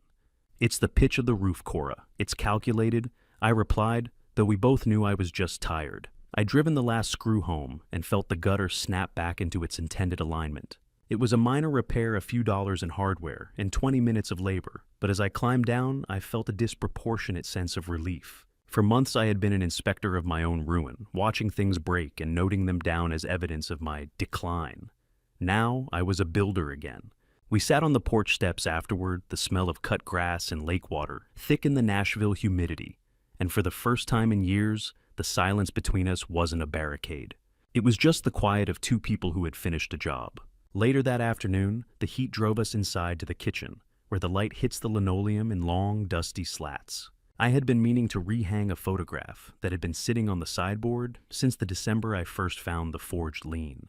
It was a shot of the lake from 1987, taken the summer we finished the back deck. Loretta is in the corner of the frame, partially blurred, because she was turning to say something to a toddler-age Garrett. I took my spirit level, the one Cora insisted was out of calibration, and pressed it against the frame. I watched the green bubble float toward the center, oscillating slightly before finding its true home between the 2 black lines. "Perfectly plumb," I said mostly to myself. 2 degrees off. Cora countered a smirk playing at the corners of her mouth. It was our running joke now, a way of acknowledging that perfection is a moving target, especially when you're trying to reconstruct a family from the remnants of a betrayal. I hammered the nail, hung the frame, and stepped back. The house was filling up again, not with furniture, but with the weight of things being where they belonged. It was a stark contrast to the hollowed-out feeling of March, when every object in this room felt like it was already being appraised for a yard sale.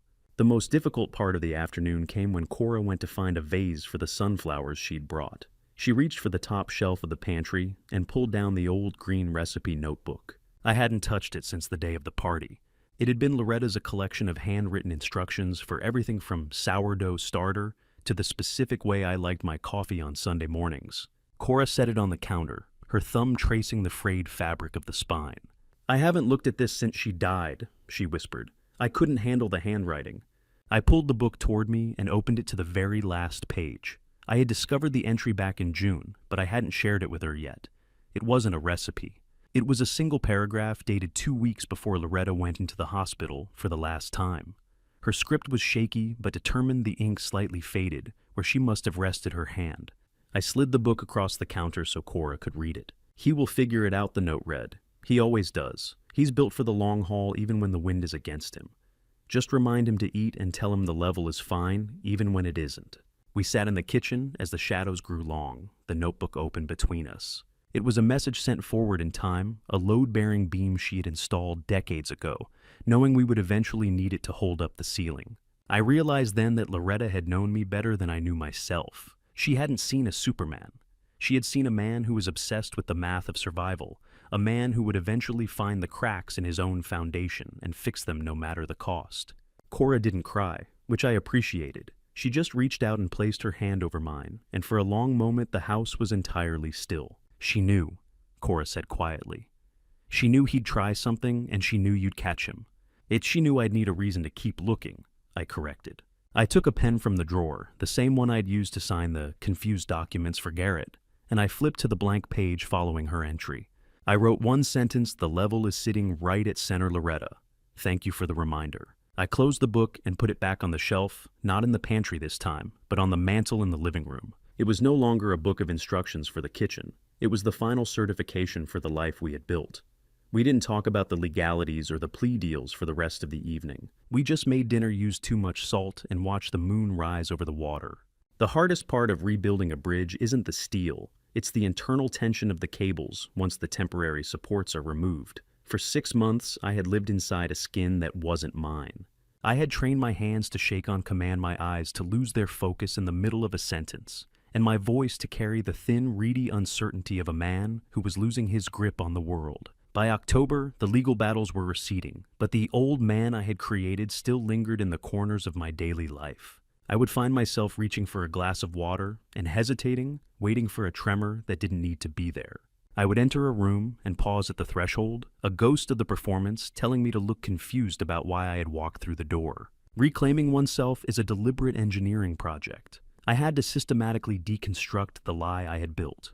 It began with the small things: the way I dressed, the way I spoke to the teller at the bank, the way I stood when I looked at the lake. I stopped wearing the oversized, slightly rumpled sweaters Garrett had always commented on, the ones that made me look smaller and more fragile than I was. I went back to my starched work shirts, the ones with the double-stitched pockets for a slide rule and a notebook. I started speaking in the flat, declarative tones of a state bridge inspector again. I didn't wait for permission to be right. I just stated the facts as I saw them. It was a slow process of recalibration, a steady tightening of the bolts until the structure of Elwood Vance was once again capable of carrying its own weight. One morning, I drove to the local hardware store in Goodlettsville, the same one where I had bought those 3 hex bolts back in February to create a digital timestamp for Harlan Spade. I walked in, and for a split second, the old habit kicked in. I felt my shoulders slump. I felt the urge to squint at the aisle markers as if I couldn't read the word fasteners. I caught myself in the reflection of a display of lawnmowers, and I stopped. I stood up straight. I walked to the counter, looked the clerk in the eye, and asked for a specific grade of structural adhesive for a project on my dock. I didn't fumble with my wallet. I didn't ask him to repeat the price. When I walked back to my truck, I felt a strange, sharp surge of adrenaline. I had defeated the old man in a public place. I was no longer a character in a tragedy. I was a customer with a repair to make. The psychological aftermath was most visible in my study.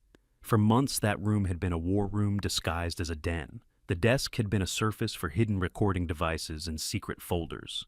In mid-October, I decided to gut it.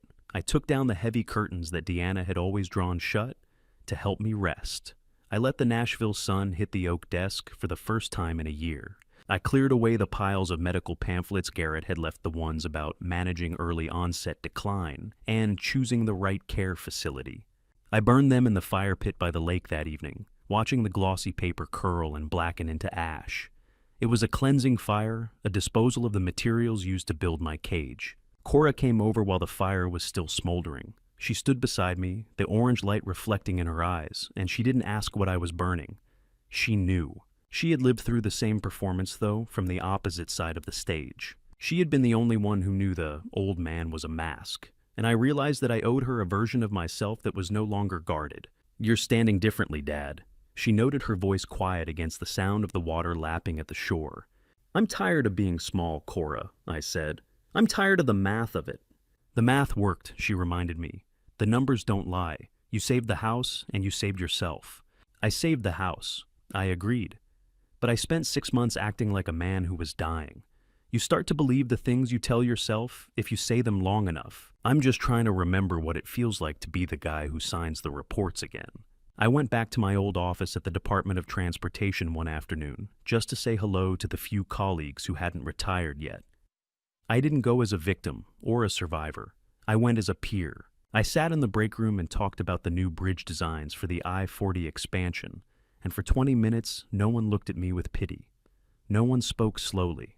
I was just Elwood, the guy who knew more about concrete density than anyone in the district. When I left that building, I felt a weight lift that I hadn't even realized I was carrying.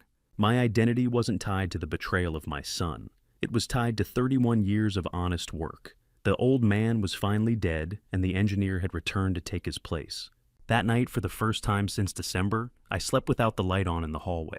I didn't need to see the door to know I was safe. I didn't need to listen for footsteps. The house was quiet, not because it was empty, but because the tension had finally found its balance. I realized then that the final confrontation hadn't been with Garrett in the backyard. It had been with the version of myself that Garrett had tried to force me to become. And as I lay there in the dark, I knew that the foundation was solid. The bridge was open, and the traffic was moving again. The Civic Center in Hendersonville is a building that smells of industrial floor wax and the quiet, persistent effort of a community trying to hold itself together. I arrived at Community Room B on a Tuesday in late October, carrying the green notebook not as a shield, but as a record of a successful inspection. There were 22 people sitting in those beige folding chairs. Men and women my age, some older, some leaning on canes, others sitting with the stiff, defensive posture of people who suspect they are being lied to, but don't yet have the vocabulary to prove it. I didn't stand behind the lectern at first. I stood in front of it, wanting them to see the man, not the office. I started by talking about bridges. It was the only way I knew how to explain the physics of a betrayal. I told them about the EI-65 span I certified in 1987, and how a bridge doesn't fall because of a single storm. It falls because of 1,000 microscopic fractures that someone decided were too small to matter. I watched their faces. They weren't looking for a lecture on engineering. They were looking for a mirror. When I moved from concrete to the $650,000 lien Garrett had filed against my house, the room went so still I could hear the hum of the overhead fluorescent lights. I am 67 years old. I told them my voice steady stripped of the reedy tremor I had spent months perfecting for my son's benefit. And for 6 months, I was the architect of my own disappearance. I let a man I loved tell me I was losing my mind so that I could stay close enough to watch him steal my life. I'm here today because I don't want any of you to have to play that part. The social worker in the front row was scribbling on a yellow pad, but the people in the chairs weren't writing. They were leaning in.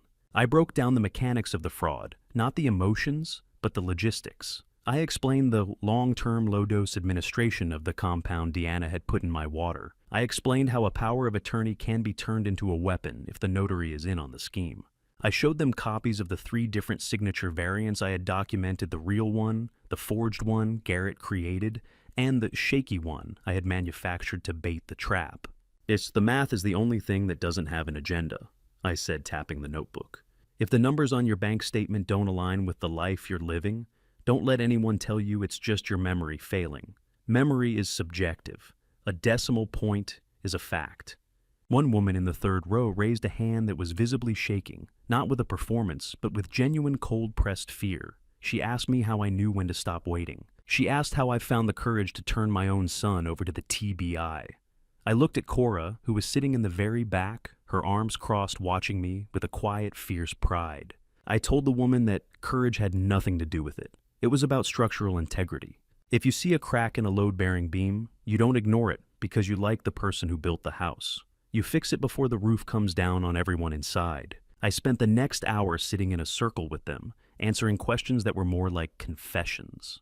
I realized that the old man persona I had created was a reality for many of these people, not because they were actually declining, but because the world around them had decided they were no longer reliable witnesses to their own lives.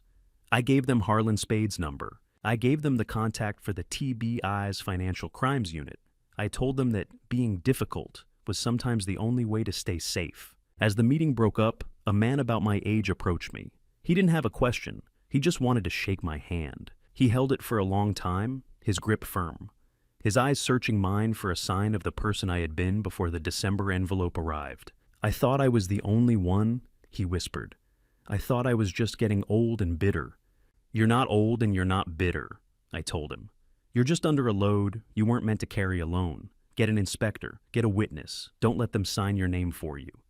Walking out of that civic center into the crisp October air, I felt a different kind of lightness. For months my story had been a secret, a tactical advantage I held over Garrett and Deanna. Sharing it didn't diminish its power. It redistributed the weight.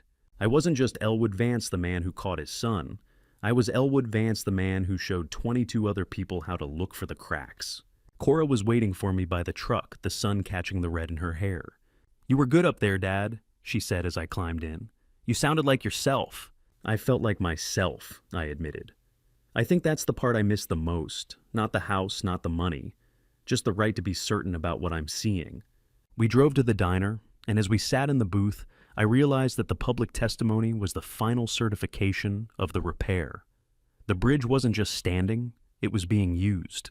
It was carrying traffic. I took a sip of my coffee, black no sugar, exactly the way I liked it, and I didn't look at the door once. I was exactly where I was supposed to be, doing exactly what I was meant to do. The inspection was over. The structure was sound. By the time the first frost hit the banks of Old Hickory Lake in November, the internal architecture of my life had finally settled into its permanent form. There is a specific kind of quiet that comes after a structure has been tested to its absolute limit and held firm a silence that isn't empty, but full of the knowledge of its own strength. I spent that morning in the kitchen, the room where the first cracks had appeared nearly a year ago. The sun was sharp and low, cutting across the linoleum, and for the first time in 365 days, I wasn't looking for a shadow. I wasn't checking the seals on my windows or the level of the water in my glass. I was just making toast. The green notebook sat on the counter one last time. It was full. Every page was a record of a battle fought in the dark dates, times, chemical names, forged interest rates, and the whispered conversations I'd transcribed while lying still as a corpse in my own bed. It was the most honest thing I had ever written, and yet it was a relic of a war that was over. I picked up a black marker, and on the very last blank space of the inside back cover, I wrote the final entry: foundation inspected. All repairs certified. Bridge open to traffic. I didn't put it back on the mantel this time. I walked it down to the basement and placed it in a cedar chest with my old slide rules and my professional engineering seal. It belonged to the past, now a piece of history, not a manual for survival. Cora came over at noon carrying a box of old ornaments. We were early for Christmas, but neither of us cared about the calendar. We were building a new set of traditions to replace the ones that had been poisoned. As we worked, she told me that the TBI had finished their final report on the notary, who had signed the fraudulent POA amendment. He was losing his license and facing his own set of charges. It was another bolt tightened, another joint secured. We didn't dwell on it. In this house, the names Garrett and Deanna had become like the technical specifications of a failed project, noted, archived, but no longer discussed in the daily operations of the building. "What are you going to do with the study, Dad?" she asked, gesturing toward the room that had once been my son's base of operations. "I'm turning it into a workshop for the local historical society," I said. "They need someone to help archive the original bridge blueprints for the county, someone who knows how to read the old hand-drawn tension schedules."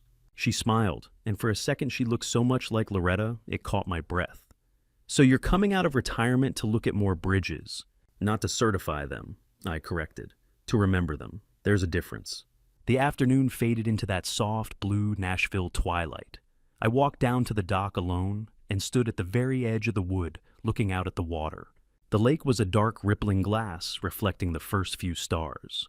I thought about the man who had stood here in December, terrified that his mind was rotting from the inside out. I thought about the old man I had played so convincingly that even my own son believed I was a shell.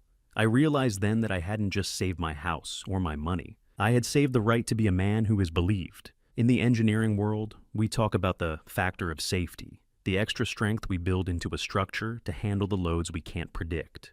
I had spent my life building that margin into concrete and steel, but I had never realized I'd built it into my own character. My factor of safety wasn't my bank account. It was my daughter's loyalty, my friend's silence, and my own refusal to let a lie become the truth. I had been over-engineered for the tragedy Garrett had planned for me, and that was why I was still standing. I turned back toward the house. The lights were on in the kitchen, warm and steady against the cold. Cora was inside, the silhouette of her moving past the window as she set the table. It was a simple scene, ordinary in every way, but to me, it was the most complex and beautiful structure I had ever seen. I walked up the path, my steps firm on the frozen ground, my hands steady in my pockets. I am Elwood Vance. I am 67 years old. I am a retired bridge inspector, a widower, and a father. The house is mine. My mind is mine. And the road ahead is clear. As I opened the back door and felt the warmth of the kitchen hit my face, I didn't look back at the lake. I just walked inside, closed the door, and sat down for dinner. The inspection was complete. The bridge was solid. And for the first time in a long, long time, I was home. I have told you this story because I could not tell it for 67 years without paying for the silence. That is the first lesson I would offer anyone listening. The silence you keep to protect someone else will eventually cost you more than the truth ever would have. Do not make my mistake. Do not file things away because naming them feels disloyal. Loyalty is not the same as blindness, and love is not the same as looking away. This is what I know about family betrayal, now that I did not know before. It rarely arrives as an attack. It does not knock, it does not announce itself. Family betrayal walks in through the front door, wearing your son's face and your late wife's favorite suit as its backdrop, and it calls itself care. If something feels wrong in a document, in a relationship, in a room, Trust that feeling before you talk yourself out of it. Write it down. Get help. You are allowed to protect yourself, even from the people who are supposed to love you. This family story is not really about fraud or forgery or a backyard in April. It is about what happens when a man spends too long believing that the people around him are who they used to be.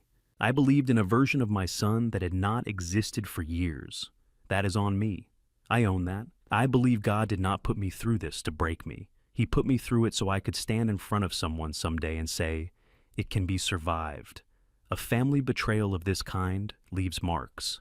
But marks are not the same as damage. A family story does not end at the worst chapter. Mine did not. If this stayed with you, I am glad. Leave a comment and tell me, what would you have done differently in my position? I read everyone.